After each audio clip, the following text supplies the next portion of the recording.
안녕하십니까. 글로벌 미래 대화에 오신 것을 환영합니다. 여시제에서 주최를 하고 있는 행사입니다. 제 이름은 김원수입니다. 저는 여시제의 국제자문위원장을 맡고 있습니다. 저희가 시작하기에 앞서서 먼저 한 가지 말씀을 드리도록 하겠습니다.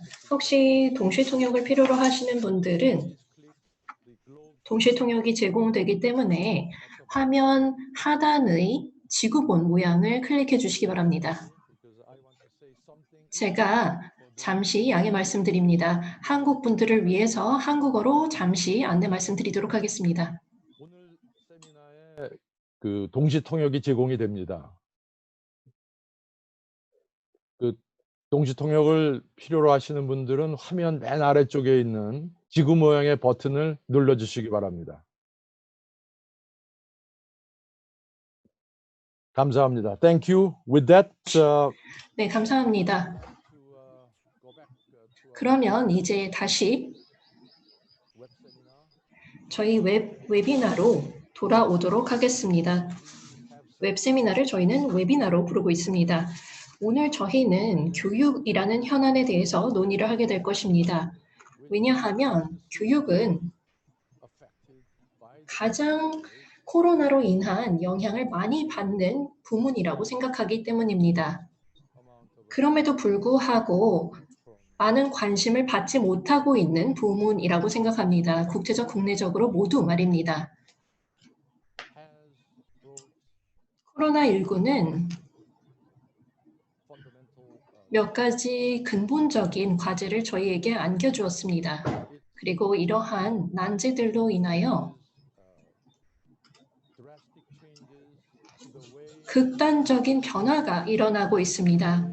우리의 삶의 방식, 업무 방식, 또 저희와 저희의 아이들이 공부하고 학습하는 방법도 변화하고 있습니다. 이 세 가지 영역 중에서 보건, 경제, 교육 이 세 가지 영역 중에서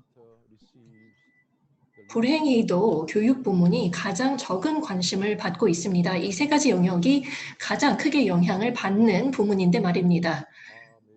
보건과 경제 부문 같은 경우에는 생명과 그리고 생계와 연관된 문제이기 때문에 어쩔 수가 없겠지만요. 교육 같은 경우에는 사실 더욱더 장기적인 여파가 저희와 후속 세대에 미칠 수 있는 부문이라고 생각합니다. 그렇기 때문에 저희는 교육이라는 부문을 오늘 웨비나의 주제로 선정하였습니다.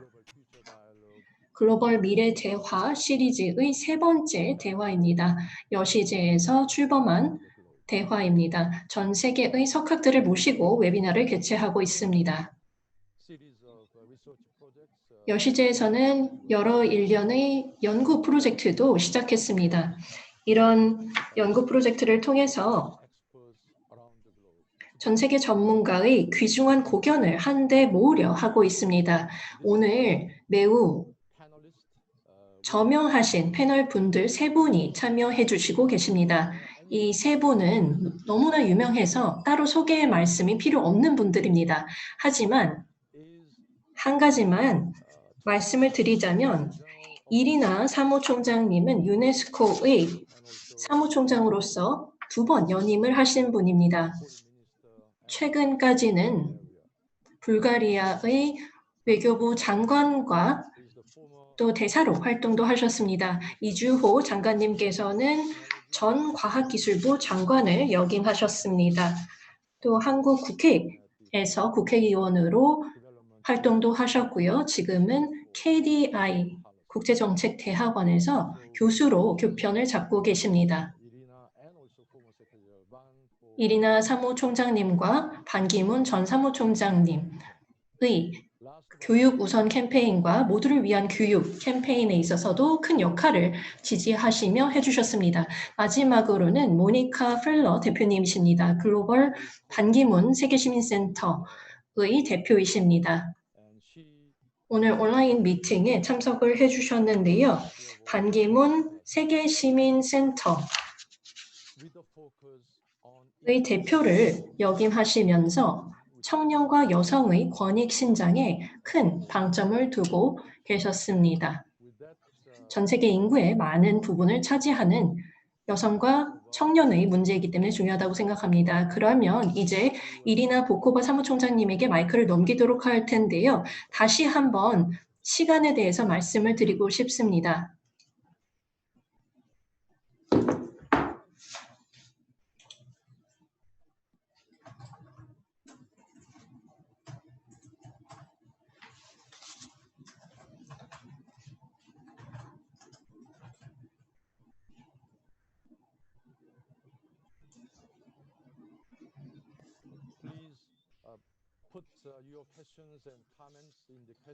네, 질의응답 박스가 화면 하단에 있기 때문에 그 기능을 사용해서 질문을 제출해 주시기 바랍니다.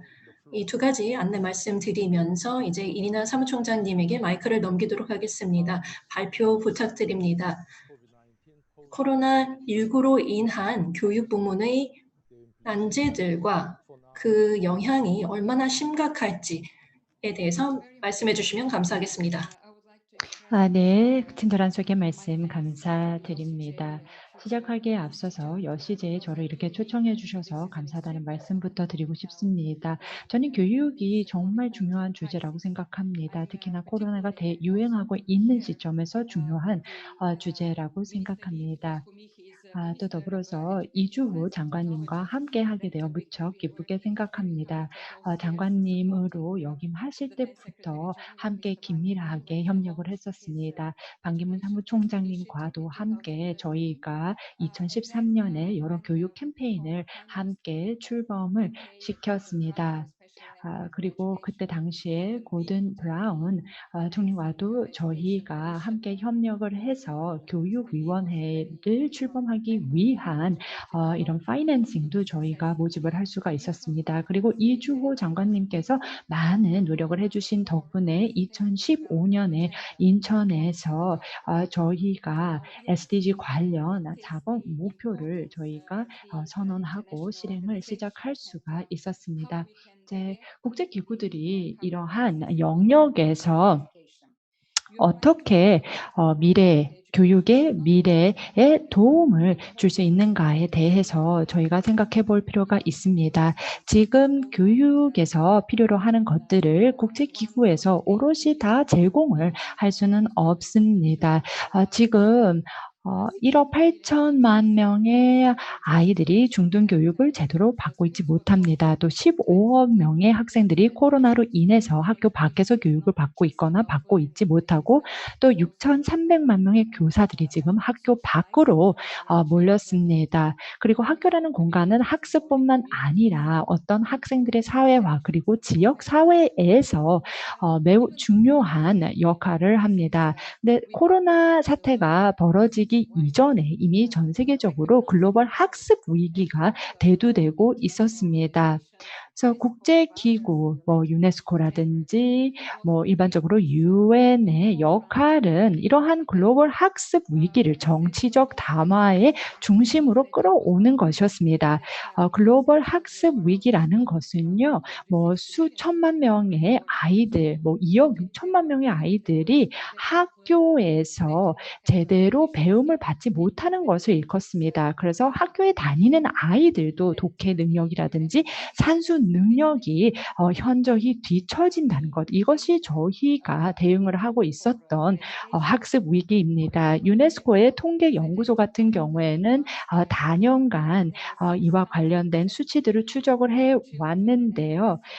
이 연구소에 따르면 6억 1,700만 명의 유아와 청소년은 독해나 산수 능력이 현저하게 부족하다라고 드러났습니다. 그래서 사실 이러한 학습 위기는 개도국만의 문제는 아닙니다. 물론 개도국이나 저소득 국가, 중앙아시아라든지 사하라 이남 지역에서 이러한 문제들이 더 두드러지는 것은 사실입니다만 이것은 전 세계적인 문제입니다. 그래서 12살에서 14살 아이의 80% 정도는 최소 독해 능력도 없다고 합니다. 그래서 이러한 어떤 교육 격차는 전 세계적으로 사회적인 부담을 안기게 됩니다. 왜냐하면 아이들의 미래가 없기 때문입니다. 이 코로나가 확산이 되면서 또 다른 새로운 도전 과제가 등장을 했는데요. 락다운이 이루어지면서 학교가 휴교가 되면서 학교 안으로 다시는 영영 돌아가지 못하는 아이들이 생긴다는 것입니다. 그렇기 때문에 이 아이들을 어떻게 코로나 이후에 다시 학교로 오게 할 것인가, 특히 여아들은 어떻게 다시 오게 할 것인가, 이것이 굉장히 중요한 문제입니다. 네, 저희는 디지털이 교육의 미래다라고 이야기를 하고 있습니다. 그리고 많은 국가에서 학교가 디지털 플랫폼으로 이동을 하고 있습니다. 그런데 이로 인해서 디지털 격차가 확대되고 있습니다. UN과 유네스코 또 ITU에서는 이런 문제들을 몇 년 동안 강조해 왔습니다. 브로드밴드 위원회를 2010년에 이미 제안을 했었고요. 이런 것들을 통해서 연결성을 증대하기 위해서 노력해 왔습니다. 지금 전 세계를 보면은 인류의 절반 정도가 인터넷에 대한 연결성이 없습니다.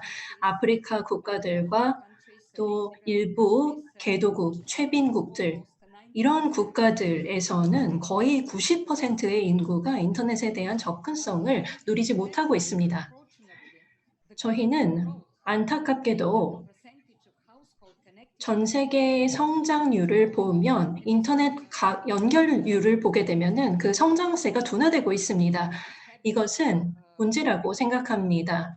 코로나19 이전에도 그렇습니다. 브로드밴드 위원회의 2019년 보고서에 따르면 이 문제는 자명했다라고 합니다. 54% 정도가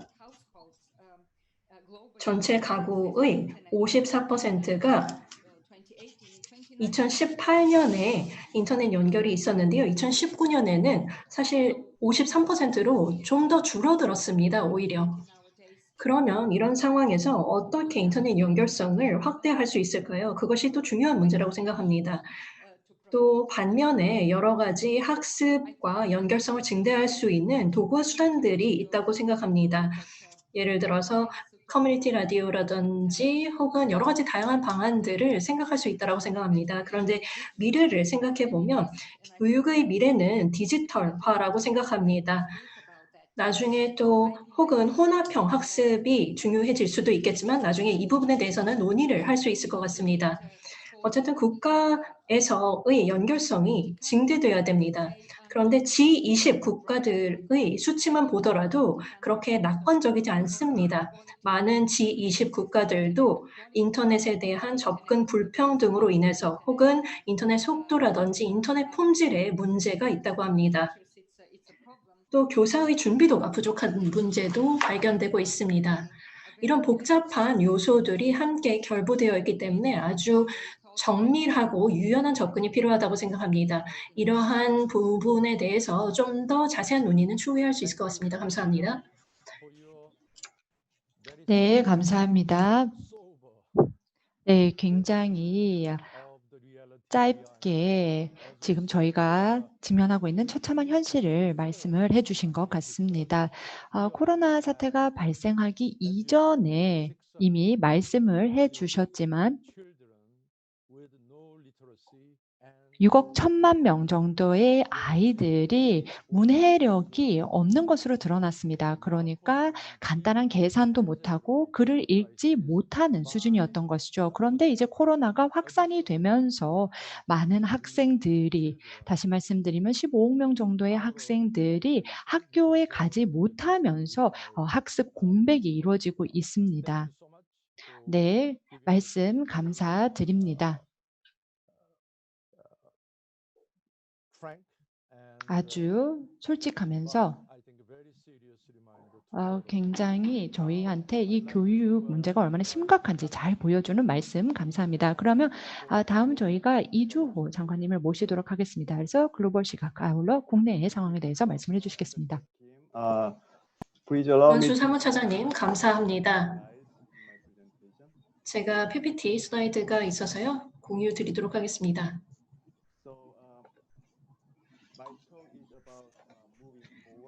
제 발표는 하이터치, 하이테크 교육을 통한 전진이라는 주제로 말씀드리도록 하겠습니다. 먼저 글로벌 학습 위기와 또 코로나 시대의 기술의 역할에 대해서 말씀드리도록 하겠습니다. 그리고 나서 하이터치, 하이테크 교육으로의 이행에 대해서 말씀드린 후 실질적인 진전을 위한 여론 형성과 재원 조달에 대해서 말씀드리면서 제 발표를 가름하고자 합니다. 전 세계 학습 위기는 코로나19 이전부터 진행되어 왔습니다. 보코바 사무총장님께서도 말씀을 해주셨는데요. 8억 2,500만 명의 학생들이 노동시장이나 사회에서 필요로 하는 스킬이 없이 성인이 될 것으로 예상된다라고 합니다. 또 원격 학습은 15억 명 이상의 학생들의 유일한 옵션인 상황입니다. 그렇기 때문에 한 가지 큰 우려는 학습 격차의 심화입니다. 온라인 학습 플랫폼에 특히나 의존을 하고 있기 때문에 더욱더 분열적으로 갈 수가 있습니다. 오프라인 학습 시보다 격차가 심화될 수 있습니다. 그렇기 때문에 많은 노력이 필요합니다. 이런 노력을 통해서 사회적 취약계층의 아이들도 뒤처지거나 혹은 심지어 아예 낙오되는 것을 방지할 수 있어야 합니다. 원격 학습이 시급해지면서 근본 위기는 온라인 학습이 오프라인 학습 대비 가지는 장단점을 분석해 볼 기회를 제공할 것입니다. 이러한 상황은 혼합형 학습 시스템 혹은 블렌디드 러닝 시스템을 위한 도약대가 될 것입니다. 혼합형 학습은 지금보다 이상적인 학습 모델로 인식되고 있습니다. 이러한 변화가 혼합형 학습으로의 전환이 코로나 시대 이후에 성공하기 위해서는 숙련되고 유능한 인적 자원과 기타 시스템적인 지원 요소가 갖추어져야 합니다. 가장 유망한 혼합형 학습 모델 중 하나가 바로 하이터치 하이테크 교육 구상입니다. 하이터치 하이테크 모형은 개인 맞춤화된 학습 경험을 AI 지원의 적응형 학습 시스템을 통해 제공하는 것입니다. 또 동시에 교사의 부담을 완화시킴으로써 교사가 개인화된 능동적인 높은 차원의 학습에 집중할 수 있도록 하는 것입니다.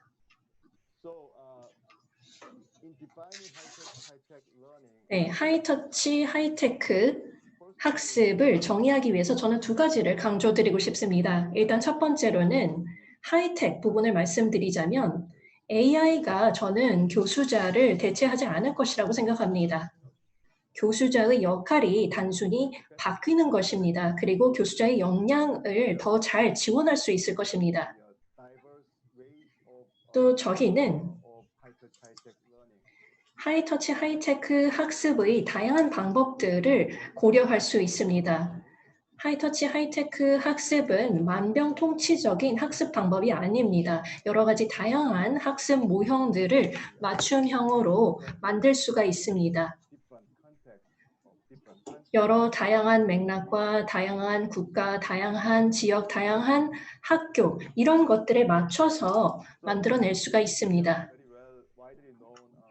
아주 잘 알려진 블룸의 분류학이죠. 이 블룸의 분류학에 따르면 학습자들은 먼저 암기와 이해의 단계를 거치고 암기와 이해를 한 것을 기반으로 해서 적용 능력을 키우고 분석, 평가, 창조 능력을 키워나간다고 합니다. 하지만 일반적인 교실에서는 교수자들이 사실 이 모든 학습의 영역을 다 커버할 수는 없습니다. 그렇기 때문에 학습자들에게 교수자들은 어떻게 이해를 하고 암기를 시키는지 이 두 가지에 집중을 하게 됩니다.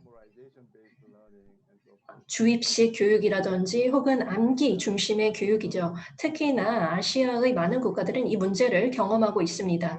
하지만 만약에 적응형 학습 시스템을 도입할 수 있다고 한다면 이를 통해서 예를 들어 AI 지원 시스템을 도입할 수 있다면 학습자들이 암기와 이해를 넘어서 교수자들이 좀 더 상단에 위치한 고차원의 학습에 집중할 수 있도록 할 수 있습니다.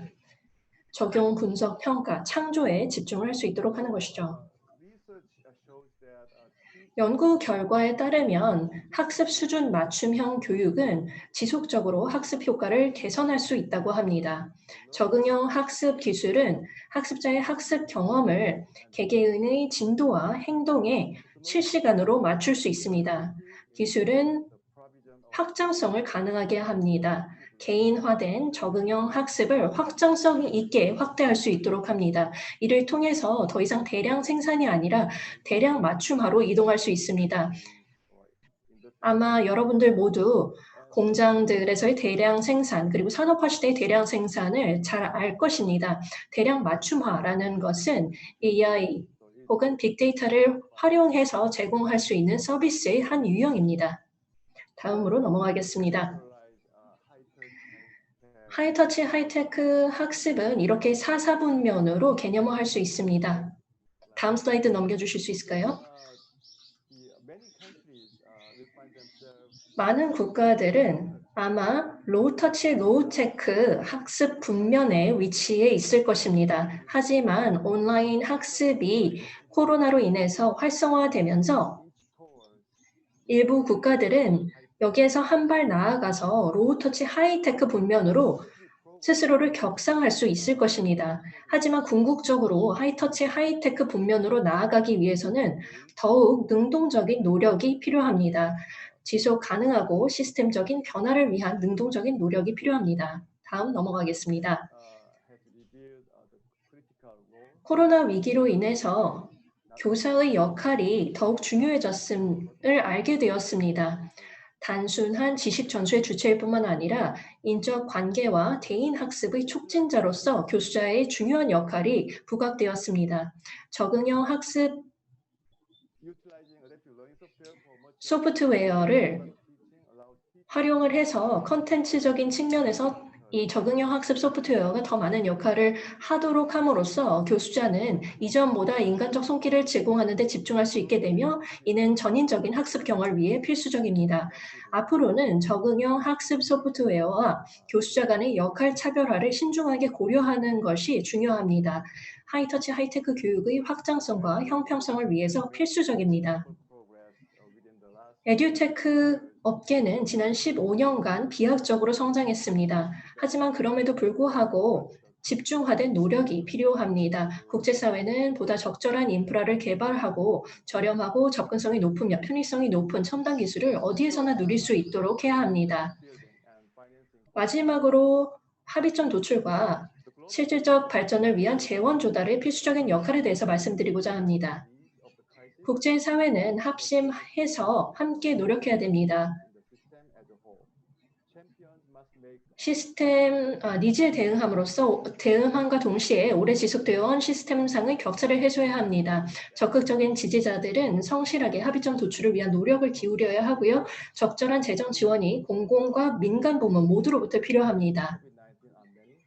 결론적으로 말씀을 드리자면 코로나19는 많은 난제들을 제시하고 있습니다. 하지만 동시에 보다 혁신적이고 공평하며 또 지속 가능한 학습 모델을 발견할 수 있는 기회를 제공한다고 생각합니다.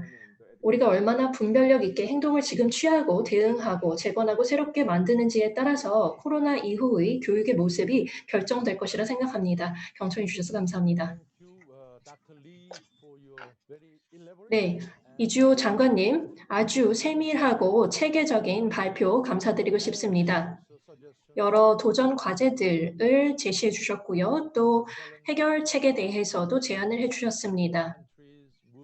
물론 저희가 당면하는 문제라고 한다면 국가들이 좌측 하단 4사분면인 로우 터치 로우 텍에서 이제 우측 상단 하이터치 하이테크로 넘어갈 수 있도록 어떻게 지원하는가가 문제일 것 같습니다. 말씀하셨다시피 합의점 도출과 집중화된 노력 그리고 재원 조달 이런 것들이 중요할 것 같습니다. 그러면 마지막으로 모니카 대표님을 모시고 발표를 들어보도록 하겠습니다. 파리에서 오셨는데요. 글로벌 세계 시민 의식 교육이 어떻게 되어야 하는지 그리고 향후 방향은 어떨지에 대해서 들어보도록 하겠습니다.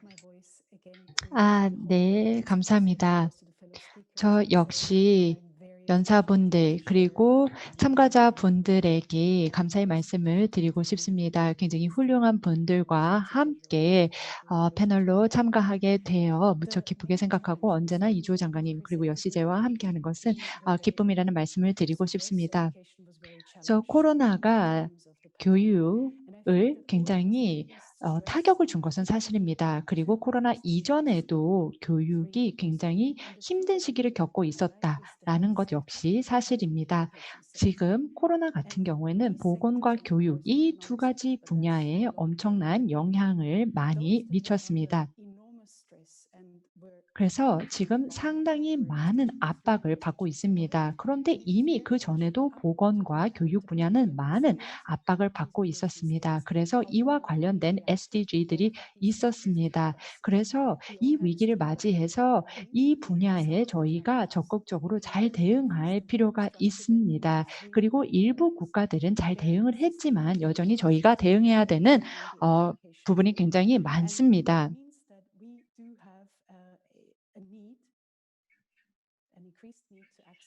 그래서 교육에 대한 접근성 자체를 저희가 증대를 해야 되고 지속된 교육을 제공을 해야 합니다. 또 동시에 교육의 질을 보장해야 합니다. 그래서 보게 되면은 지금 교육을 보면 기술에 의존하는 경향이 있습니다. 그런데 이 기술에 의존해서 교육을 제공을 하면서 저희가 질을 보장을 해야 하겠습니다. 그리고 더불어서 교사와 아이들이 멀어지면서 어떤 인간적인 교류가 없으면서 외로움이라든지 또 어떤 소속감 상실이라든지 이런 것도 저희가 풀어야 할 문제입니다. 그래서 학교에서의 이런 문제들이 장기적으로는 사회적인 여파를 낳을 수가 있습니다. 그래서 교육 부분에서도 예전에는 저희가 경험하지 못했던 문제들이 생겨나고 있습니다. 그래서 비대면으로 교육이 계속 이루어지고 있다면 어떻게 이런 인간적인 어떤 인간미가 있는 교육을 제공을 할 수 있는가도 생각을 해야 합니다.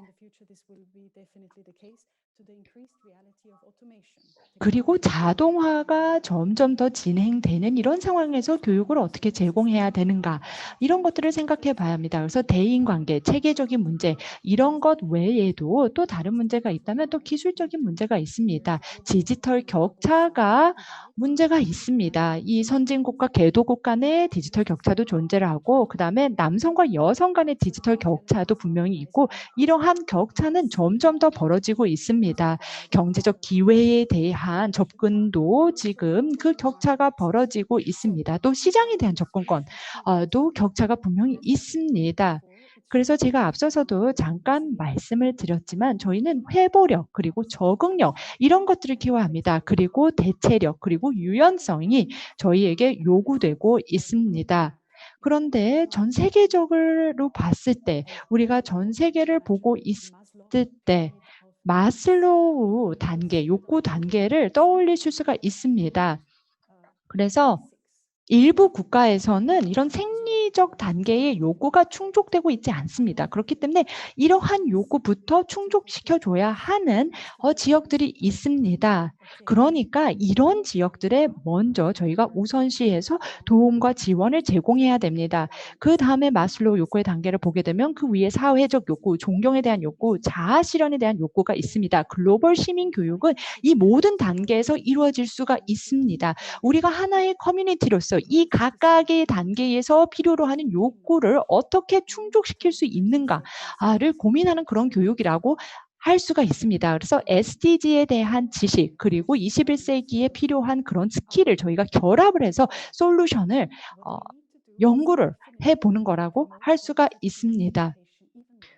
그래서 지금 이 시기에 분명한 것은 글로벌 시민 교육이 그 어느 때보다 더 필요하다는 것입니다.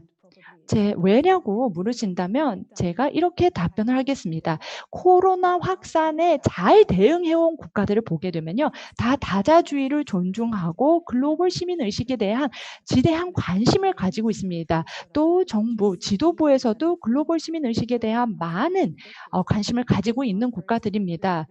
예를 들면은 한국이 있겠습니다. 뉴질랜드, 그리고 독일, 그리고 덴마크 이런 국가들, 그러니까 글로벌 시민 의식에 관심을 가지고 있던 국가들이 이러한 사태에 있어서 가장 유연성을 보여주고 회복력을 보여주고 적응력을 보여줬다고 생각하고 이러한 능력을 보건 그리고 교육 부분에서 충분히 발휘하고 있다고 생각합니다. 감사합니다. Thank you, Monica. 네, 감사합니다, 대표님. Also, you are building on what Dr. Lee 네, has 모니카 대표님께서도 이제 이 장관님께서 하신 말씀과 연관되어서 말씀을 해주신 것 같습니다. 이조 장관님께서 로우테크, 하이테크 이런 부분에 대해서 말씀을 해주셨는데요.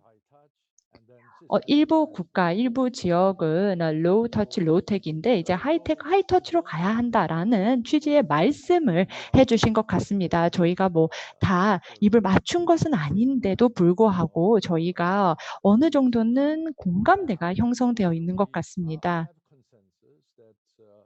또 더불어서 제가 보기에는 코로나로 인해서 생겨난 교육 위기가 굉장히 심각하다는 것입니다. 왜냐하면 기존의 교육 격차가 있었기 때문에 지금 교육 위기가 심화되었다라고 볼 수가 있는 것이죠. 저소득 국가의 디지털 격차도 심하고 또 한 국가 내의 소득 격차로 인해서 디지털 격차가 존재했고 이것이 심화되면서 교육에 대한 접근성도 지금 많이 저해가 된 상태이죠. 저도 역시 한국의 수치를 보면 굉장히 놀랍습니다. 저희가 조금 후에 이제 이 부분에 대해서 토론을 할 텐데요.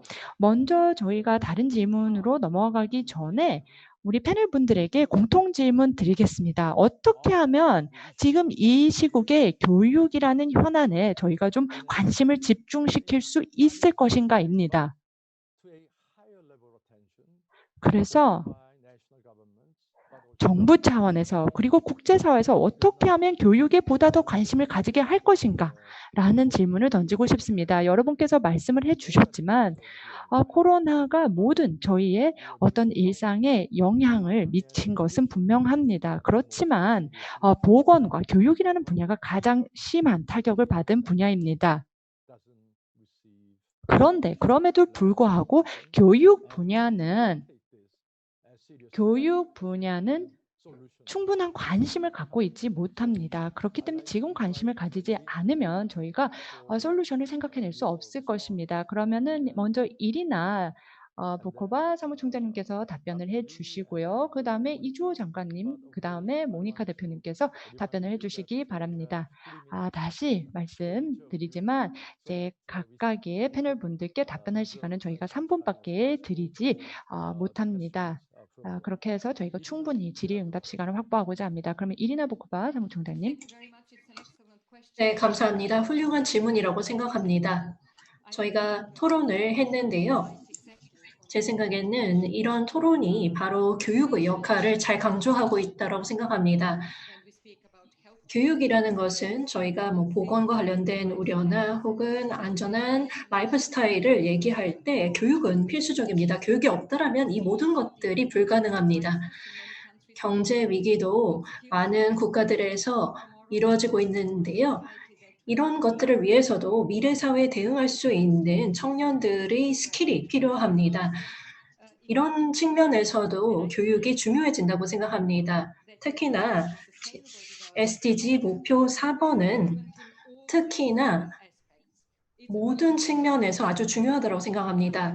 이 목표 4번은 포용성과 불평등 극복, 그리고 필요로 하는 스킬, 그리고 평생 학습, 또 교수자의 중요성 이런 것들과 모두 연결되어 있습니다. 이주호 박사님도 이야기를 해주셨는데요. 어떻게 교육 부문에서 기술을 활용할 것인가 이런 모든 측면에서 SDG 4번은 아주 유효하다고 생각합니다.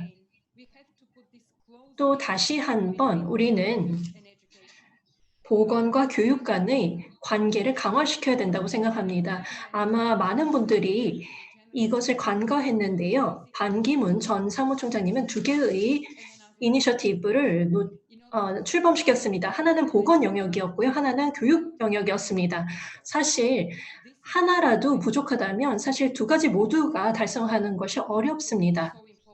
그렇기 때문에 보건과 교육 간의 관계가 아주 중요하다고 생각합니다. 감사합니다.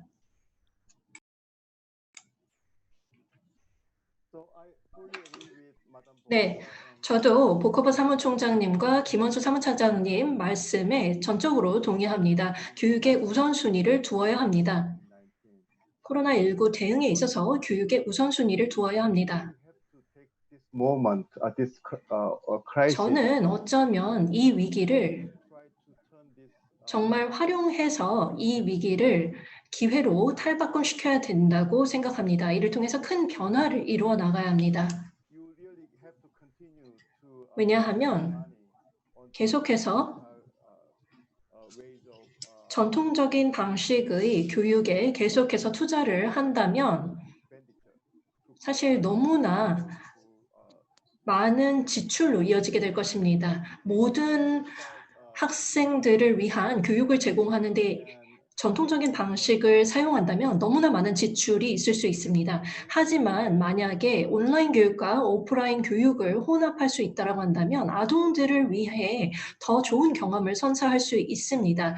그렇기 때문에 국제기구들은 재원을 조달하는 것뿐만 아니라 이런 재정적인 측면뿐만 아니라 어떻게 하면 교육의 개선을 위해서 더 현명하게 지출할 것인가 이런 것들도 생각해 봐야 된다고 생각합니다. 미래의 교육 모형은 어떻게 되어야 하는가에 대한 합의점을 도출해야 되고요. 이를 통해서 위기를 기회로 만들어야 된다고 생각합니다. 수년 동안 많은 사람들이 블렌디드 러닝, 혼합형 학습에 대해서 말을 해왔는데요. 한국 같은 경우에는 실제적인 행동이 별로 없었습니다. 하지만 코로나19 이후에 교수자들이 온라인 학습의 효과를 어느 정도는 깨닫게 되었습니다. 물론 문제와 제약 사항들도 발견을 하게 되었지만 이제 이런 것들을 조금 더 개선시켜서 오프라인 하이터치 교육으로 바꿀 수 있다면 과거보다는 훨씬 더 좋아질 것이라 생각합니다. 한국의 교수자들은 계속해서 온라인 러닝 기법을 코로나 종식 이후에도 사용하겠다라고 설문조사에 응답한 바 있습니다. 왜냐하면 온라인 학습 방법이 효과적이라고 느낀 것이죠. 그렇기 때문에 많은 국가에서도 이런 기회들이 있다고 생각합니다. 그렇기 때문에 유네스코나 반기문 센터와 같은 국제기구들이 이런 집중화된 노력을 같이 기울일 수 있을 것 같습니다. 단순히 교육에 대한 투자를 늘리는 것뿐만 아니라 교수 방식 그리고 교수 콘텐츠에 대한 큰 변화를 이끌어낼 수 있다고 생각합니다. 네, 지금까지 말씀하신 부분에 대해서 전적으로 동의합니다. 제가 생각했을 때 블렌드 러닝을 통해서 저희가 새로운 모델을 만들 수 있다고 생각합니다. 블렌드 러닝은 디지털 그리고 비디지털적인 요소가 있습니다. 그리고 앞으로 수년이 지나야 이제 그 둘 간의 최적의 균형점이 무엇인지 알 수 있게 될 것입니다. 그런데 어쨌든 블렌드 러닝이라는 것은 기술 그리고 인간적인 터치를 같이 쓴다는 것입니다. 그리고 그 두 가지 요소가 모두 다 중요하다는 것을 블렌드 러닝을 통해서 알 수가 있습니다. 근데 제가 강조하고 싶은 것은 이 블렌디드 교육이라는 것은 공식 부분의 교육뿐만이 아니라 비공식 부분의 교육 분야에서도 활성화될 것이라고 생각을 합니다. 사례를 들어보겠습니다. 예를 들면 청년 활동을 통해서 전 세계적으로 많은 정책들이 도입된 바 있습니다. 뭐 예를 들면 흑인 생명이 소중하다, 뭐 프라이드, 해시태그 프라이드라든지 이런 움직임들 또는 여성 인권 신장인 미투 움직임이라든지 아니면 뭐 기후 변화와 관련된 해시태그 Fridays for Future 움직임이더라든지 사실 이러한 모든 움직임은 어떻게 보면은 교육 부문 중에서도 비공식 부문에서 태어났습니다. 그래서 반기문 시민센터에서 유네스코와 함께 이런 어떤 변화적인 참여를 어떻게 가르치고 활동하는 것, 어떤 움직임을 어떻게 시작할 것인지 아이들에게 교육을 하는 방식에 대해서 함께 가르치기 위해서 협력을 하고 있습니다. Something? Go ahead. 네, 제가 첨언을 하고 싶은데요. 지금 이 장관님 그리고 모니카 대표께서 중요한 말씀을 해주셨습니다. 저는 국제기구에 대해서 말씀을 드리고 싶습니다. 그리고 국제기구가 교육에서 할 역할에 대해서 말씀을 드리고 싶습니다. 유네스코 같은 경우에는 코비드-19에 대항한 글로벌 연대를 출범을 한 바가 있습니다. 이를 통해서 유네스코가 미래 교육과 관련된 위원회를 또 출범을 시킨 바가 있습니다. 저는 이러한 논의 그리고 이러한 검토가 이루어진 후에는 전 세계적으로 교육에 대한 충분한 활발한 논의가 이루어질 거라고 생각을 하고 이를 토대로 글로벌 벤치마크가 나오고 또 이렇게 교육을 새로운 시각으로 바라보는 것에 있어서도 이러한 아이디어들이 앞으로 전 세계적으로 더 확대될 것이라고 보고 있습니다. And also, 네, Irina. 모두 감사합니다. 특히나 이리나 부코바 사무총장님께서 첨언을 해주신 것도 감사합니다. 이 장관님과 모니카 대표님에게 대한 의견을 주셨는데요. 저도 동의합니다.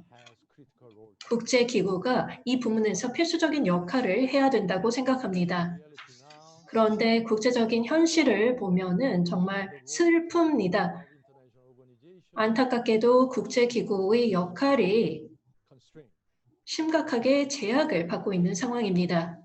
그 주요 이유를 생각해 보자면 전 세계에서 가장 큰 강대국이죠. 미국과 중국 두 개국 간의 갈등이 있습니다. 합의를 도출하지 못하고 있고요. 그렇기 때문에 여러 다양한 다른 국가들이 아주 어려운 상황입니다. 합의점을 도출하기가 좀 어려운 상황입니다. 그렇기 때문에 보코바 사무총장님이 아주 어려운 시기에 유네스코의 수장을 맡아주셨습니다. 팔레스타인 이슈 때문에 미국에서 펀딩을 삭감하는 그런 상황도 있었고요. 그런데 지금은 유네스코가 사실 해줄 수 있는 역할이 매우 크다고 생각합니다. 특히나 교육 부문에서 그렇고요. 그러한 측면에서 그렇다면 어떻게 우리가 지금 현재의 미중 갈등이 있는 상황에서 유네스코가 어떤 역할을 할 수 있을까요? 다른 국가들이 할 수 있는 여지가 좀 없어지는 상황인데 유네스코의 미래 역할은 무엇일까요? 단기적으로 봤을 때 말이죠. 코로나19로 인한 교육 위기에 있어서 유네스코의 역할은 무엇일까요? 이 장관님과 모니코 대표님이 말씀하셨다시피 저희가 로우터치 로우테크에서 하이터치 하이테크로 이동해야 되는데요. 학교 밖에 있는 아동과 청소년이 특히나 코로나19로 인해서 많아졌습니다. 그렇기 때문에 투트랙 접근 방법이 필요합니다. 지금 디지털 격차로 인해서 고통을 받고 있고 더욱더 많은 어려움을 겪고 있는 사람들을 도와야 됩니다. 온라인 학습의 활성화에도 불구하고 그 혜택을 누리지 못하는 사람들이 있고요. 또 양성 불평등이라든지 여러 가지 다양한 불평등의 문제가 있습니다. 그리고 국제기구의 역할이 중요할 텐데 그러면 사무총장님이 보시기에 만약에 신임 유네스코 사무총장님에게 어떤 조언을 해주실 것 같으신가요? 네, 흥미로운 질문 감사합니다. 말씀하셨다시피 유엔이라든지 유네스코와 같은 다자 기구들이라든지 혹은 WHO도 이런 정치적인 상황에 많은 영향을 받고 있는 실정입니다. 저는 개인적으로 다자주의에 대한 강한 신념을 갖고 있습니다. 특히나 오늘날 코로나19의 상황을 봤을 때 다자주의가 더욱 강화돼야 된다고 생각합니다. 바이러스는 인종이나 정치적 성향, 종교 또는 경제적인 지위라든지 혹은 소득과 무관하게 모든 사람들에게 영향을 미칩니다. 그렇기 때문에 이 공동의 적과 싸우는 데 있어서 합심된 노력이 필요합니다. 코로나19 이외에도 여러 가지 다른 위기들이 이미 기존에 있습니다. 그리고 아마 국제적으로 기후변화라든지 생물 다양성이라든지 이런 분야에 대해서 관심들이 있는데요. 이런 문제들은 지속되는 문제이기 때문에 다자주의적인 플랫폼이 필요합니다. 모니카 대표님이 말씀하신 부분들에 대해서도 제가 나중에 말씀을 드리겠지만 제 생각에는 최근 들어서 국제기구들이 파트너들과 함께 협업을 해 나가야 된다고 생각합니다. 시민사회와의 파트너십, 민간 부문과의 파트너십도 중요합니다. 여러 가지 혁신을 통해서 솔루션을 도출할 수 있는 것이 민간 부문이라고 생각합니다. 그렇기 때문에 유네스코는 미국과도 좋은 파트너십을 갖추고 있습니다. 문화 영역에서 도시와 협업하고 있고 대학과 협업하고 있습니다. 저는 전문가들과도 협업을 하고 있습니다. 저희는 이런 방향으로 나아가야 된다고 생각합니다. 이러한 가이딩 프린시플을 가지고 노력해 나가야 된다고 생각합니다. 정부의 역할은 제약되어 있다고 생각합니다. 당연히 정부가 의사결정에 있어서 책임을 져야 되고 중요한 역할을 수행해야 합니다.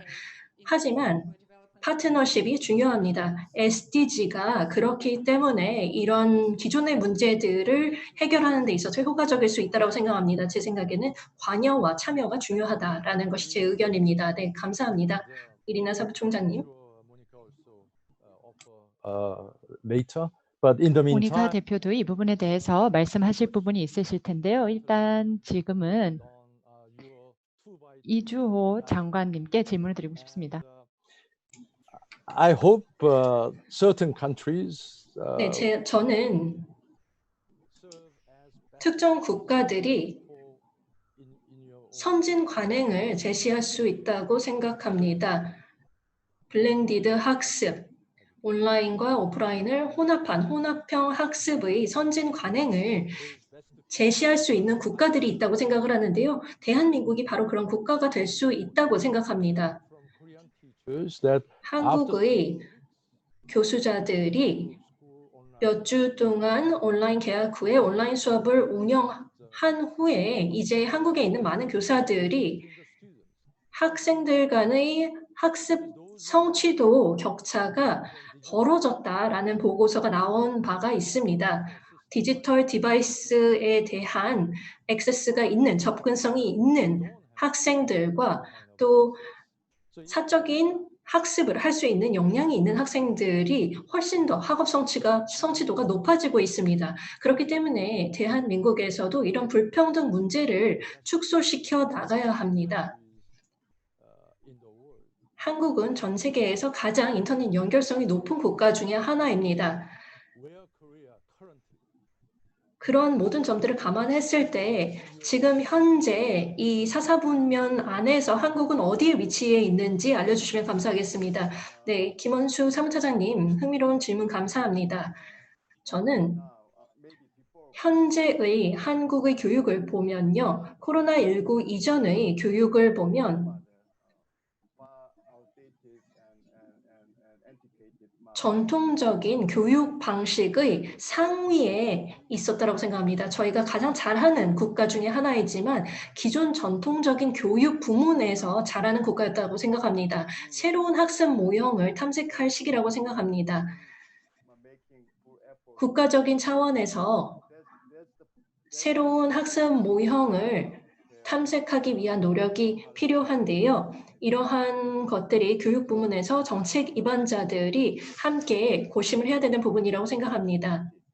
그렇기 때문에 저는 코로나19가 기회라고 생각합니다.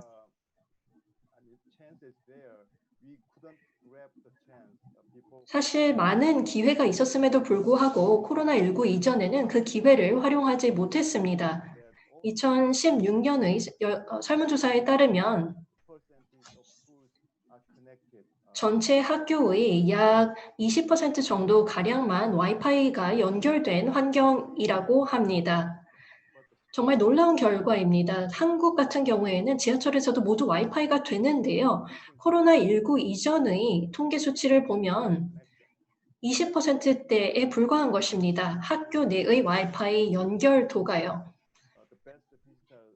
또 글로벌 기업들이 스마트폰과 같은 여러 기기들을 만들어내고 있음에도 불구하고 빈곤층의 아동들은 양질의 디지털 디바이스를 사용하지 못하고 있습니다. 또 학습 플랫폼을 보시면 코로나19 이후에 학습 플랫폼이 저희 학교들이 사용하고 있는 학습 플랫폼이 사실 로우테크 플랫폼이라고 합니다. 저희의 준비도가 굉장히 부족한 실정입니다. 이러한 상황이기 때문에 아동들 간의 격차가 벌어지고 있는 것입니다. 코로나19 이후에 말입니다. 그렇기 때문에 제가 제안드리고 싶은 것은 온라인 학습 시스템 자체를 업그레이드해야 된다는 것입니다. 지금 현재의 낙후된 온라인 시스템을 사용하게 된다면 격차가 확대될 수밖에 없다고 생각합니다. 그렇기 때문에 이 기회를 활용해서 온라인 학습 시스템을 빠르게 향상시키고 이것을 오프라인의 하이터치 교육과 접목시켜야 된다고 생각합니다. 한국의 교육 부문을 이제 K-EDU라고 부르는데요. K-팝처럼 K-EDU라는 이야기도 나오고 있는데 K-EDU가 다른 국가들에게도 모델이 될 수 있기를 기대합니다. 네, 이주호 박사님, 아주 솔직한 말씀 감사합니다. 한국은 하이터치 하이테크의 길을 기대하고 있었는데요. 교육 부문과 관련해서는 학교들이 아직 로우테크 로우터치인가 봅니다. 저희가 빠르게 좀 개선을 해야 되는 여지가 있지 않나 싶습니다. 그러면 이제 모니카 대표님으로 넘어가 보도록 하겠습니다. 저희가 디지털 격차에 대해서 하드웨어와 소프트웨어적인 측면에서 모두 다루어 보았는데요. 모니카 대표님이 얘기하셨다시피 글로벌 세계 시민 의식을 위한 콘텐츠가 이제 마련되어야 되고 적절한 방식으로 마련되어야 된다고 생각을 합니다. 이를 통해서 다음 세대에 대한 교육이 이루어져야 할 텐데요. 아주 어린 나이부터 지속 가능한 라이프 스타일은 무엇인지 인류뿐만 아니라 이 지구라는 행성을 위해서 이런 교육들이 이루어져야 할 텐데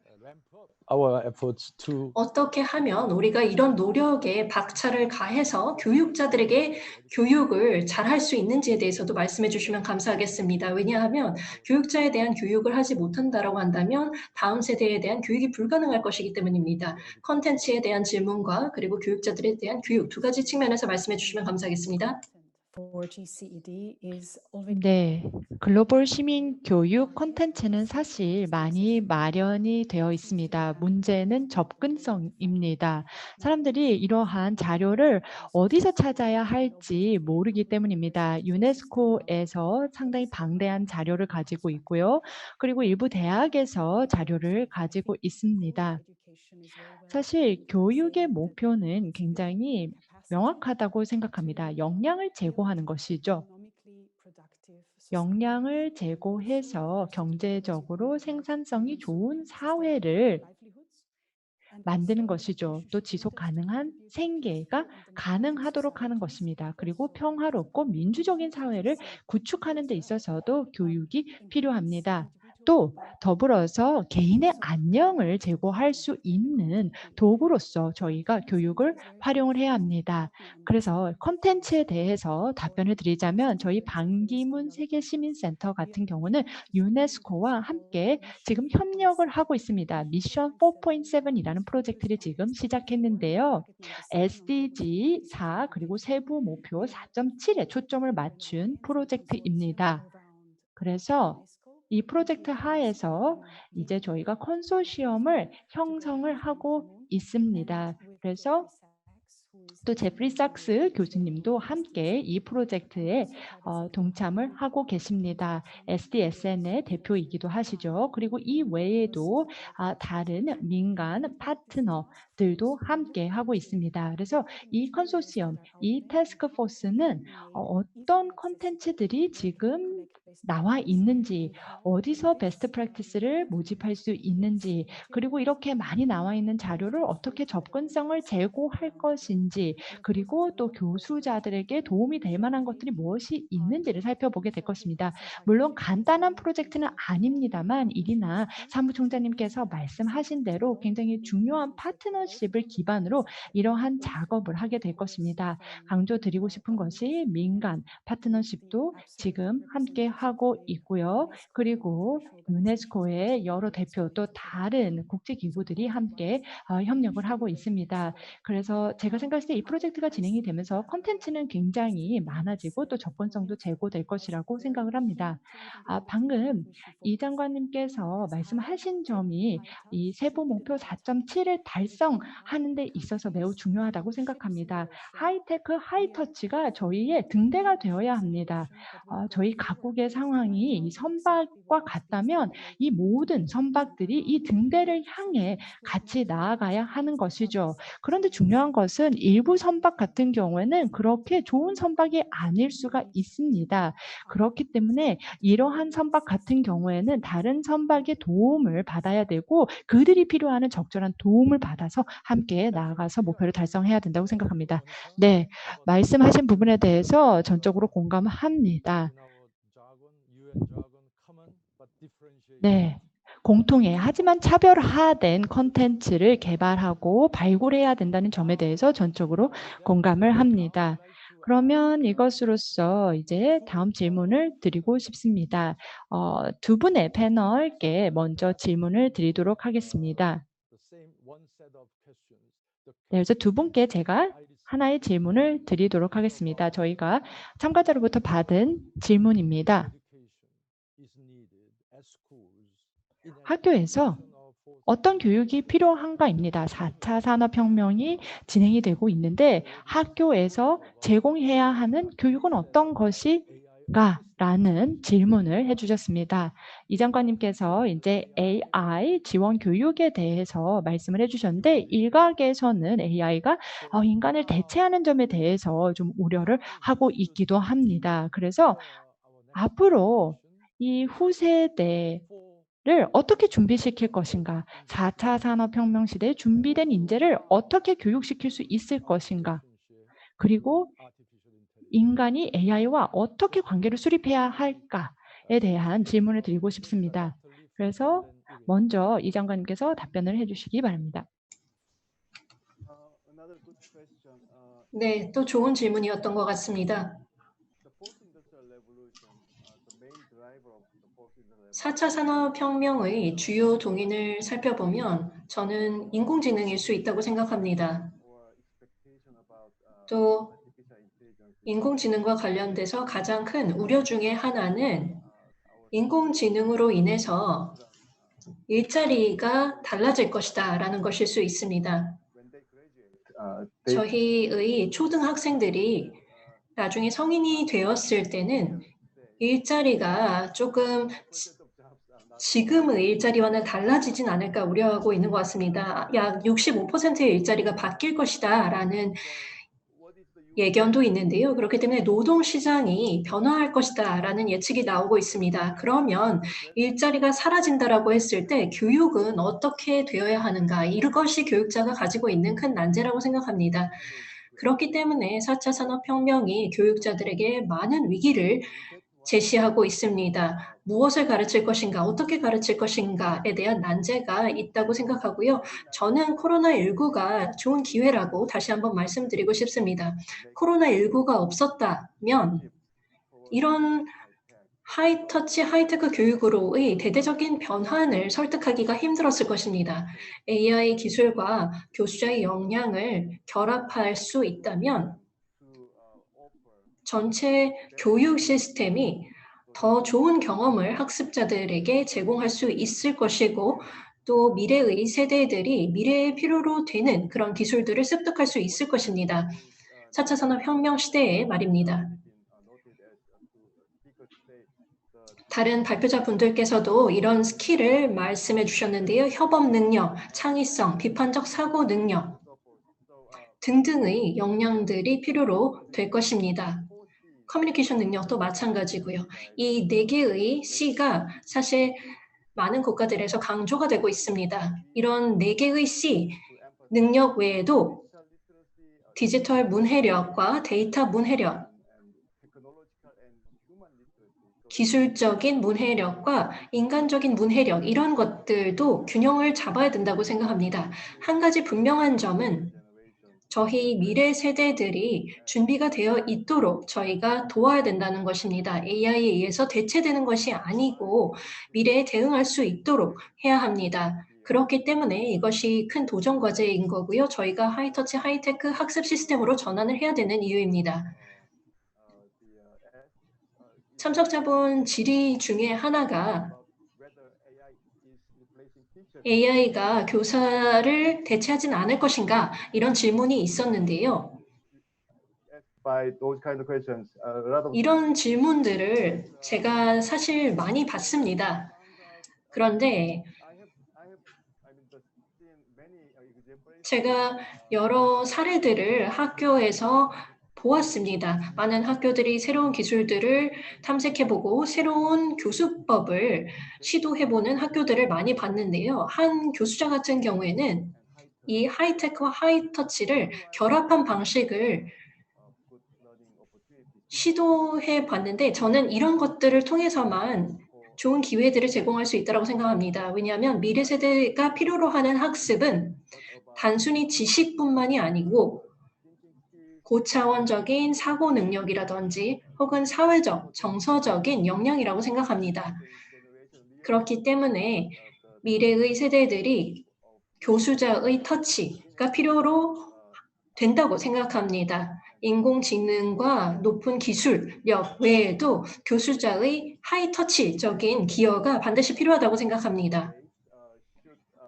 이러한 논의가 제 생각에는 많이 활발해져야 된다고 생각합니다. 더 많은 시도가 이루어져야 된다고 생각합니다. 이러한 것들을 통해서 우리가 어떻게 하면 더 좋은 학습 경험들을 제공할 수 있을지, 하이터치, 하이테크 결합을 통해서 제공할 수 있을지 고민해 봐야 된다고 생각합니다.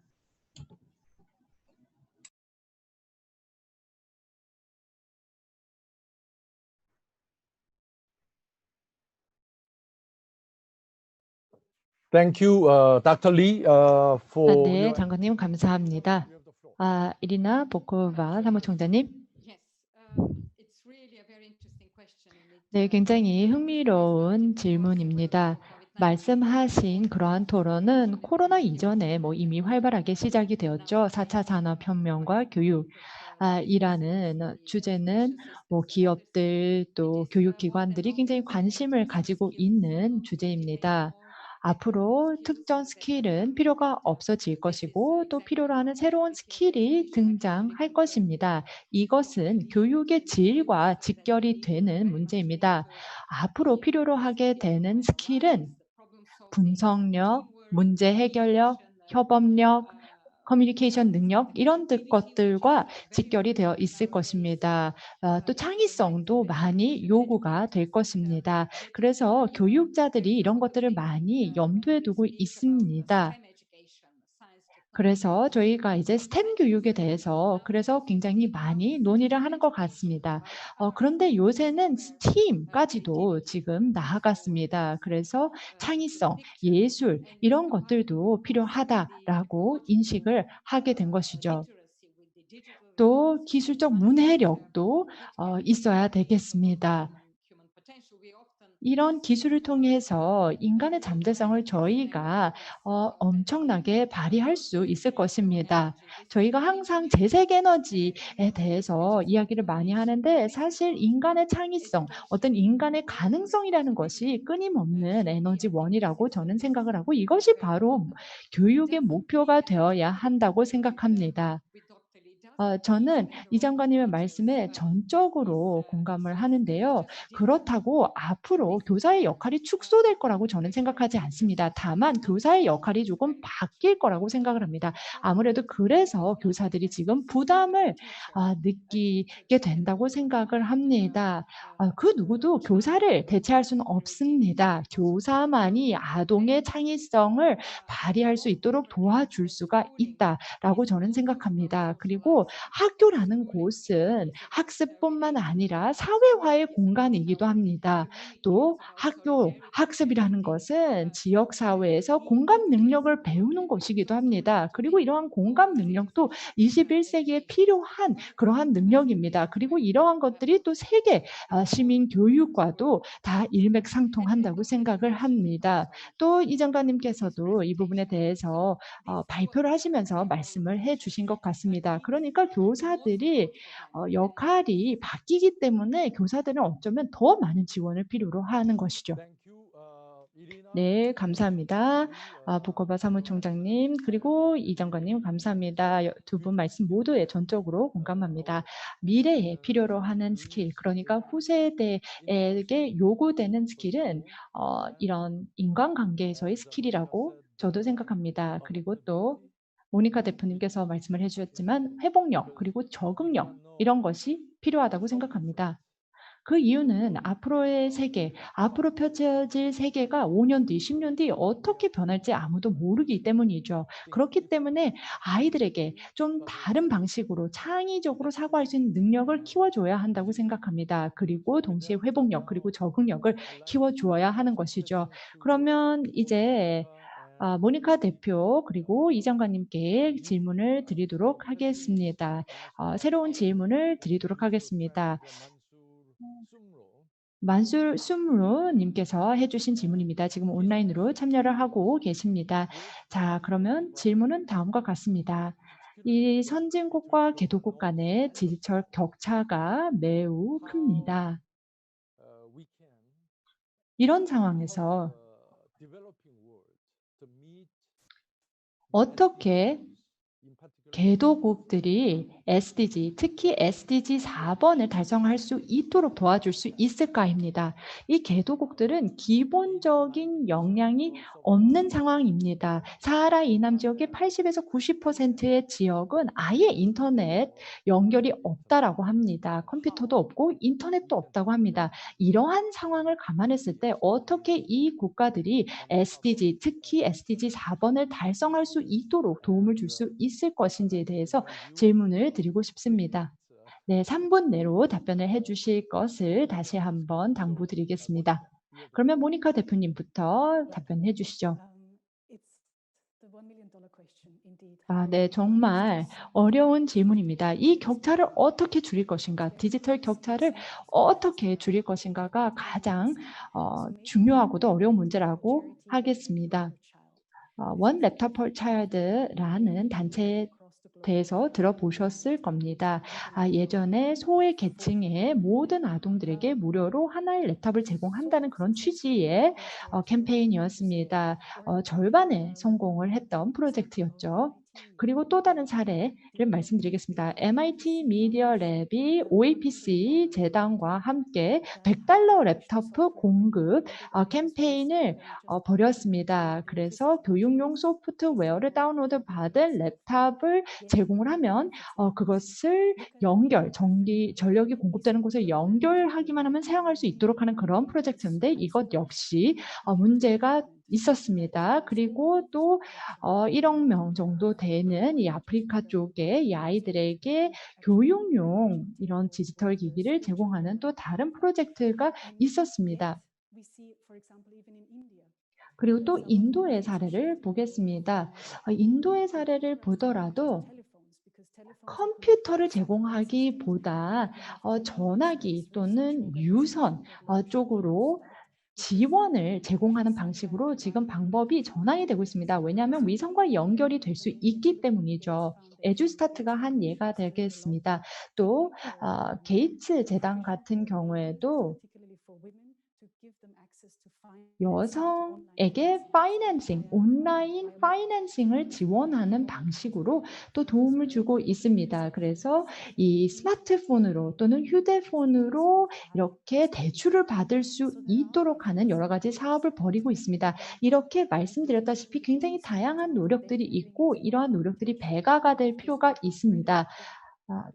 그리고 이렇게 노력이 배가 되고 좀 집중된 어떤 협력이 국제사회에서 이루어져야 이 디지털 격차를 줄일 수가 있을 것입니다. 코로나 이후에 어떤 경제적인 여파는 장기적으로 지속될 것입니다. 그리고 코로나로 인해서 소득 격차, 또 이런 부익부 빈익빈이 굉장히 극대화될 것이라고 생각을 합니다. 그리고 교육이 이것을 해결할 수 있는 열쇠가 될 수 있습니다. 네, 모니카 대표님 답변 감사합니다. 이제 이 장관님께 마이크 넘기겠습니다. 모니카 대표님 의견 정말 좋습니다. 모든 아이들에게 하나의 랩탑을 제공하는 이니셔티브가 있었다라고 얘기를 하셨는데요. 이 이니셔티브 같은 경우에는 15년 전인 2005년에 시작되었습니다. 그 당시의 기술은 지금보다 훨씬 더 열악한 수준이었습니다. 현재의 기술 수준에 비해서는 낙후된 수준이었습니다. 에듀테크 업계를 보면 지난 15년간 굉장히 빠르게 성장했기 때문입니다. 그렇기 때문에 저희는 지금 기회가 많다라고 생각합니다. 그 당시에 이 이니셔티브 같은 경우에는 약 100만 대의 랩탑을 제공하는 데 그쳤습니다. 사실 학생들의 수는 1억 명 이상이었는데요. 그렇기 때문에 그 목표 달성을 제대로 하지 못했습니다. 기술의 부족도 여러 가지 요인이 되었을 수 있을 것 같습니다. 하지만 지금은 기술 수준이 훨씬 더 발전했고요. 니즈도 더욱더 커졌습니다. 지금 현재 디바이스에 대한 접근성과 네트워크 접근성 등에서 격차가 커지면서 학생들 간의 격차가 커지는 상황에서 이런 니즈는 더욱더 커지고 있습니다. 인터넷 연결성을 제공하고 또 저렴하고 또 가용하기 쉬운, 사용하기 쉬운 인터넷을 개도국 아이들에게 제공을 해야 되는 니즈가 높아지고 있습니다. 그렇기 때문에 국제적인 프로젝트들을 통해서 이 OLPC 프로젝트라고 불렀었는데요. 하나의 랩탑을 모든 아동들에게 제공하는 프로젝트를 OLPC라고 했었는데 지금 현재의 상황을 보면은 네트워크나 디바이스나 혹은 학습 플랫폼, 학습 콘텐츠, 소프트웨어가 훨씬 더 발전된 상황입니다. 그렇기 때문에 이런 새로운 변화와 발전을 다 합쳐서 하나의 프로젝트, 하나의 디바이스로 결집을 시켜서 개도국의 아동들에게 정말 이런 것들을 필요로 하는 더 나은 온라인 학습을 필요로 하는 아동들에게 제공할 수 있는 글로벌 프로젝트가 필요하다고 생각합니다. 이런 것들을 통해서 국제사회가 함께 합심된 노력을 해야 된다고 생각합니다. 이런 글로벌 프로젝트의 창의적인 디자인을 생각해낼 수 있다고 한다면 많은 아이들에게 도움이 될 것이라 생각합니다. 저희는 아마도 이 글로벌 프로젝트나 혹은 해외 개발 원조라든지 이런 것들을 재정의하고 다시 생각해 봐야 될 필요가 있습니다. 이를 통해서 아이들이 온라인 학습 기회를 누릴 수 있도록 해야 되는데요. 저는 지금 현재 많은 가능성과 잠재력이 있다고 생각합니다. 모든 개도국의 아동들에게 이런 혜택을 돌아가도록 할 수 있다고 생각합니다. 과거보다 더 많은 투자를 할 필요도 없다고 생각합니다. 기술이 많이 진보했기 때문입니다.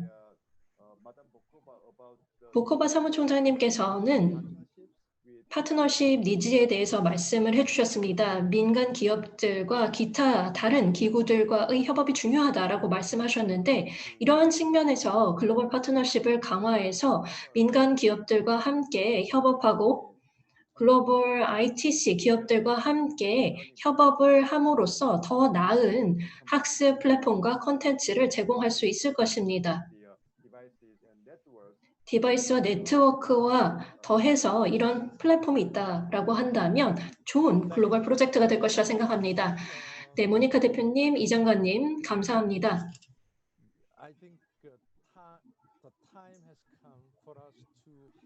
제가 봤을 때는 정말로 다시 한번 교육 목표를 살펴봐야 하는 시점에 와 있다고 생각합니다. 코로나19 때문에 더욱 그러하고요. 이 장관님께서 말씀하셨다시피 저희는 저희의 접근 방법을 다시 한번 신중하게 재고해 봐야 된다고 생각합니다.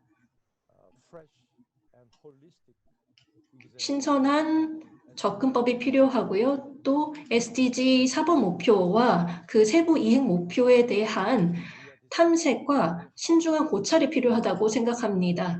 어떻게 하면 디지털 격차를 해소하고 보편적이고 그러면서도 차별화된 온라인, 오프라인, 혼합형 교육을 모두를 위해 제공할 것인가? 이런 부분들이 지금 현재의 SDG 구조에서는 부재하다고 생각이 듭니다. 게다가 지금 현재 교육 부문에서의 관심도가 매우 낮습니다. 아프리카에서도 디지털 격차가 심함에도 불구하고 이러한 부분들에 대한 관심이 낮은 상황인데요. 이제는 각각의 패널 토론분들에게 어떻게 하면 디지털 격차를 해소할 수 있는지에 대해서 또 SDG 구조 내에서 이런 것들을 어떻게 해소할 수 있는지, 그리고 지금의 위기를 어떻게 하면 기회로 활용해서 새로운 솔루션들을 제공할 수 있는지에 대해서 의견을 주시면 감사하겠습니다. 이 위기는 많은 난제들을 안겨주고 있지만 만약 이 위기에 잘 대응할 수 있다면 많은 문제들을 해결할 수 있다고 생각합니다. 교육이라는 것은 평등성을 높이고 또 많은 사람들의 역량을 강화시켜주는 부문이라고 생각합니다. 이런 측면에서 각 패널 분들께서 최종적인 코멘트를 이 두 가지 이슈에 대해서 해주시면 좋겠습니다. 먼저 이리나 부코바 사무총장님께 말씀 부탁드리겠습니다. 김원수 사무차장님 정말 감사합니다. 이것이 정말 큰 중요한 질문이라고 생각합니다. 우리가 위기에 대응을 할 때 생각해 봐야 되는 문제라고 생각합니다.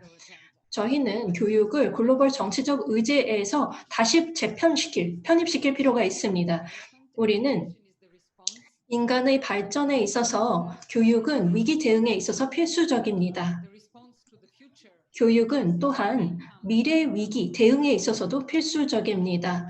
경제 측면에서도 마찬가지입니다. 또 교육은 격차를 줄여나가고 불평등을 축소하는 데도 역할할 수 있습니다. 더 건강한 라이프 스타일에도 중요합니다. 지속 가능한 발전을 위해서도 기본적으로 중요합니다. 오늘날 저희가 생각해야 될 문제는 우리가 어디로 향할지가 아닙니다. SDG 4번은 이미 방향을 잘 설정해 놓고 있습니다. 어떻게 그곳에 도달할 것인가가 더 중요한 문제라고 생각합니다. 너무나 많은 혁신들이 이루어지고 있기 때문에 사실 기회들이 많이 열리고 있습니다. 이런 기회들을 통해서 이미 기존에 있던 아이디어들이지만 실행하지 못했던 아이디어를 이제는 실행할 수 있게 되었습니다. 그렇기 때문에 현행을 유지하는 것은 더 이상 옵션이 아닙니다. 뉴노멀 시대로 이행하려면 교육이 필수적으로 중요합니다. 새로운 스킬이 필요하고 여러 모든 대응에 있어서 교육이 글로벌 정치적 의제에서 중요한 자리를 차지해야 된다고 생각합니다. 그리고 당연히 지원들이 적절히 이루어져야 합니다. 최빈국들에게는 국제적 원조가 더 많아져야 되고요. 또 금융기구로부터의 여러 가지 조치들이 있어야 됩니다. 개도국들의 부채를 완화해 주거나 혹은 기술적인 지원을 해 주거나 이런 것들이 필요하고요. 중견소득 국가들 같은 경우에는 어떻게 하면 재원들을 더 효과적으로 활용하고 어떻게 교육에 우선순위를 둘 것인가가 중요하다고 생각합니다. G20 국가들을 보더라도 이것은 자명합니다. 어떻게 하면 국가적인 프로젝트에 있어서 교육에 우선순위를 둘 것인가 이 부분을 생각해야 됩니다. 다시 말씀드리자면 교육은 대응에 있어서 중요하고요. 지금 현재 기회가 있고 이 기회를 전 세계가 놓쳐서는 안 된다라는 것이 저의 주요 메시지입니다. 네, 사무총장님 아주 열정적인 의견 감사합니다.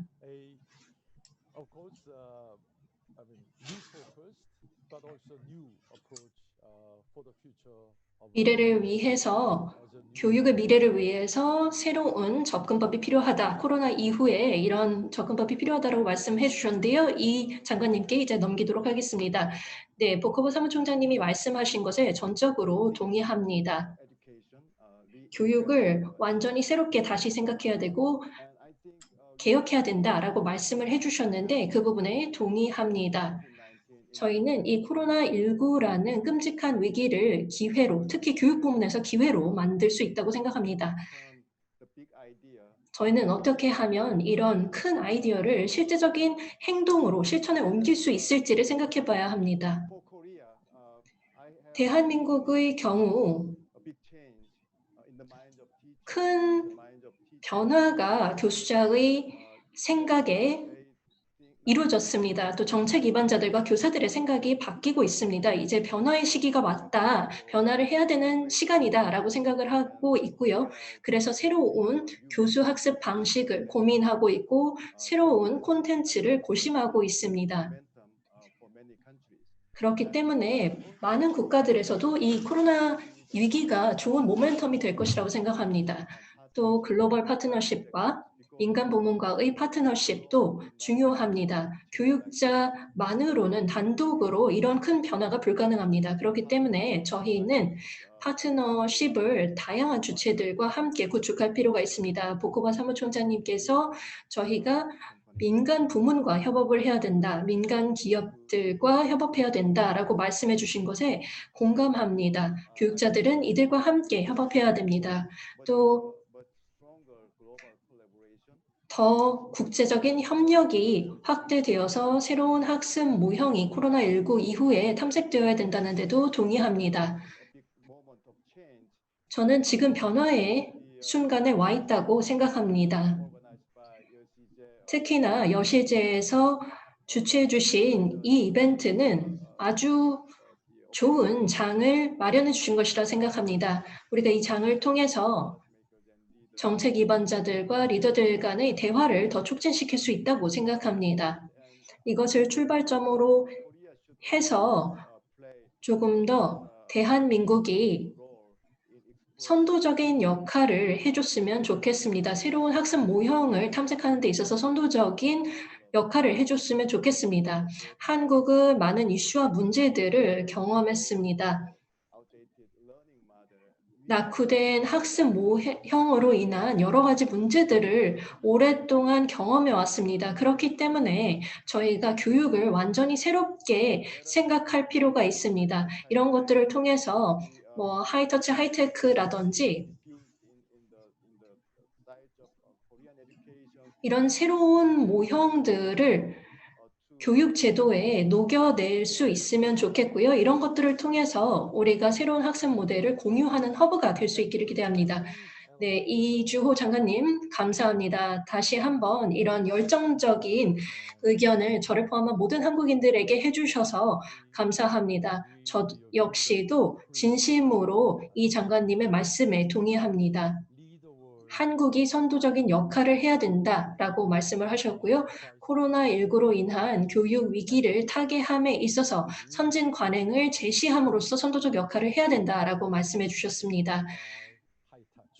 하이테크와 하이터치를 결합한 모델을 제시해 주셨는데요. 그런 방법을 통해서 한국이 좀 더 개선을 하고 교육 부문에서 전 세계를 선도할 수 있다고 생각합니다. 이것은 한국과 전 세계에 도움이 될 것이라 생각하고 미래 세대에도 도움이 되는 것이라 생각합니다. 정말 감사합니다. 한국에서의 활발한 활동 계속 기대하도록 하겠습니다. 저는 개인적으로 한국 교사와 관련된 설문조사 결과를 보고 놀랐습니다.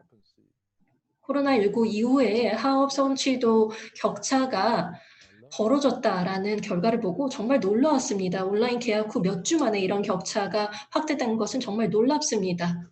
그렇기 때문에 이 문제를 최대한 빨리 해결하지 않는다고 하면 기존의 불평등이 더욱더 심화될까 우려됩니다. 한국 사회에서 말입니다. 그렇기 때문에 이 문제에 있어서 이 장관님께서 한국뿐만 아니라 국제적인 사회에서도 큰 역할을 해주시기 바랍니다. 그러면 모니카 대표님에게 넘기도록 하겠습니다. from my side. 네, 저는 짧게 말씀드리겠습니다. 일단 기본적으로 말씀하신 모든 부분, 특히나 보코바 사무총장님이 하신 말씀에 전적으로 공감합니다. 교육이 바로 대응 솔루션입니다. 또 저희가 교육을 또 다시 생각해야 합니다. 또 교육 부분에 있어서 협력이 더 필요합니다. 그리고 특히나 블렌디드 교육을 저희가 확산할 필요가 있습니다. 그래서 기술과 인간적인 부분을 저희가 결합해야 합니다. 또 정치적인 의지도 필요하고 재정도 필요하고 의지도 필요합니다. 그래서 이 여러 가지 요소들이 최적으로 결합이 되어야 한다고 생각을 합니다. 그래서 모든 여정은 딱 그 첫 발을 내딛는 순간 시작된다라는 말이 있습니다. 그래서 반기문 세계시민센터에서 주창하는 회복력, 적응력 이런 것들을 저희가 계속해서 강조해야 된다라고 생각을 합니다. 반기문 세계시민센터 마이크로 스케일에서도 어떻게 유연성을 기를 것인가, 어떻게 적응력을 제고할 것인가를 검토해 보았습니다. 그래서 이러한 프레임에서 저희가 뭐 장학 프로그램이라든지 온라인 강좌라든지 이런 것들을 많이 재구성을 했습니다. 또 참고로 말씀을 드리면 저희가 이런 주제와 관련된 무료 강의를 저희 사이트에서 제공을 하고 있습니다. 또 더불어서 저희 사이트에 오시면 또 많은 관련 자료를 보실 수가 있습니다. 그래서 제가 말씀드린 이런 어떤 유연성과 적응력이라는 것은 굉장히 중요한 원칙이 되었다고 생각을 합니다. 그래서 코로나 중에도 그리고 코로나 이후에도 이러한 원칙을 기반으로 저희가 앞으로 나아간다면 교육 패러다임을 저희가 생각하는 이상에 가깝게 구축해 나갈 수 있지 않을까 생각합니다. 네, 감사합니다. 모니카 대표님 다시 한번 감사드립니다. 굉장히 열의 있는 답변을 해주셨습니다. 네, 앞으로 계속해서 함께 이 여정에 나가야 할 것 같습니다. 온라인과 오프라인의 적절한 조화와 균형, 또 교육에서는 기술과 어떤 인간적인 요소의 적절한 균형, 이런 것들을 찾아 나가는 여정을 계속해서 해야겠습니다. 또 학생 간, 또 교사 간, 그리고 학생 교사 간의 이러한 요소들의 중요한 균형을 찾아 나가야 할 것 같습니다. 그래서 이제 저 보코바 사무총장님이랑 저랑 이제 이사위원으로서 활동을 하고 있는데, 그래서 저희가 그만큼 지지를 드리도록 하겠습니다.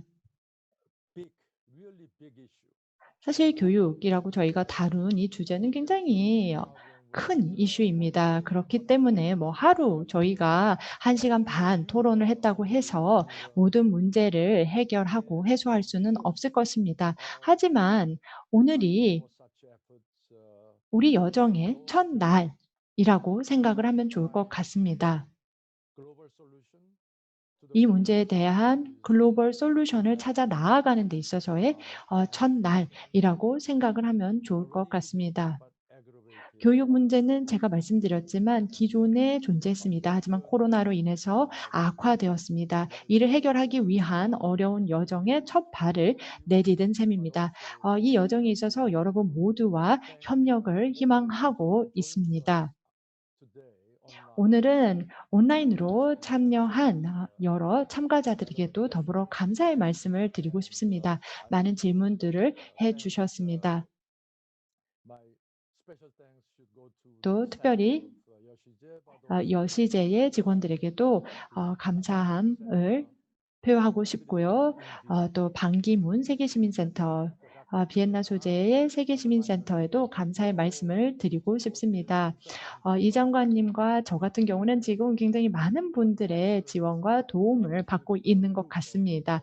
굉장히 적극적인 이런 리더들의 그리고 단체들의 도움을 받고 있는 것 같습니다.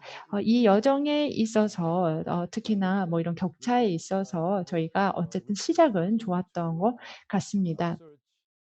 그래서 앞으로도 계속해서 해결책을 함께 모색해 나가기를 바랍니다. 우리의 후세대를 위해서 그렇게 나가기를 바랍니다.